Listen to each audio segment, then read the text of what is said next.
দুর্গাপুরে যখন তৃণমূলের ঝান্ডা তোলার কারোর ক্ষমতা ছিল না, সাহস ছিল না বামপন্থীদের অত্যাচারে, তখন এই বিশ্বনাথ পারিয়াল তৃণমূলের ঝান্ডা নিয়ে দুর্গাপুরের মাটিতে বামপন্থার বিরুদ্ধে লড়াই করত। এই বিশ্বনাথ পারিয়ালের নেতৃত্বে হাজার হাজার মানুষ মিছিল করে বামপন্থীদের সন্ত্রাসের বিরুদ্ধে সেদিনকে লড়াই করত। তাই মানুষ আমায় বারবার আশীর্বাদ করেছিলেন, বারবার নির্বাচনে জিতে আমি দুর্গাপুর নগর নিগমে যাওয়ার সুযোগ পেয়েছি।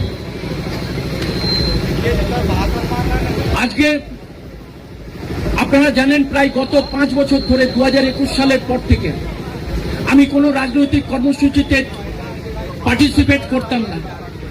একমাত্র সরকারি কোনো কর্মসূচি থাকলে সেই সরকারি কর্মসূচিতে আমি পার্টিসিপেট করতাম, তাছাড়া কোনো রাজনৈতিক কর্মসূচিতে আমি থাকতাম না।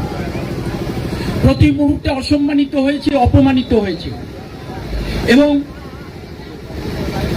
বিভিন্নভাবে আমাদের উপরে মানসিক এবং রাজনৈতিকভাবে অত্যাচার চালানো হয়েছে। আজকে সিদ্ধান্ত নিয়েছি যে তৃণমূল কংগ্রেস রাজনৈতিকভাবে তৃণমূল কংগ্রেসের পচন ধরে গেছে।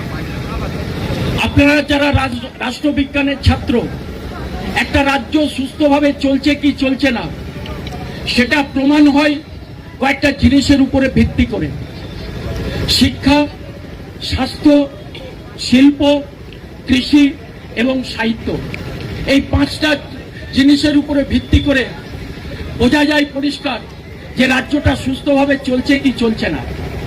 তো আপনারা যদি বিচার করে দেখেন, বিশ্লেষণ করে দেখেন, শিক্ষার 12টা বেজে গেছে, স্বাস্থ্য ব্যবস্থা ভেঙে পড়েছে, শিল্প তার মেরুদণ্ড ভেঙে গেছে, শিল্পের মেরুদণ্ড ভেঙে গেছে, রাজ্য ছেড়ে শিল্পপতিরা সব অন্য রাজ্যে পালিয়ে যাচ্ছে, কৃষির মূলে কুঠারাঘাত হয়েছে, সাহিত্য এবং সংস্কৃতি বিপন্ন হয়েছে। সব মিলিয়ে রাজ্যটাকে গত 12 বছর 15 বছরে এরা রসাতলে পাঠিয়ে দিয়েছে।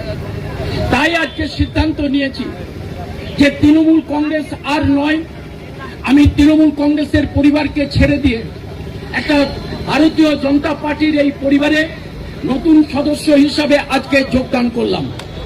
সুকান্ত দা এবং হচ্ছে যে সুরেন্দর সিং আলুওয়ালিয়াজি, যাদের সাথে আমার দীর্ঘদিনের যোগাযোগ, দীর্ঘ প্রায় 34 বছর আগে উনি যখন রাজীব সন্দেশ যাত্রা করেছিলেন, আমি তখন ওনার সঙ্গে ছিলাম ছাত্র রাজনীতির একজন কর্মী হিসাবে।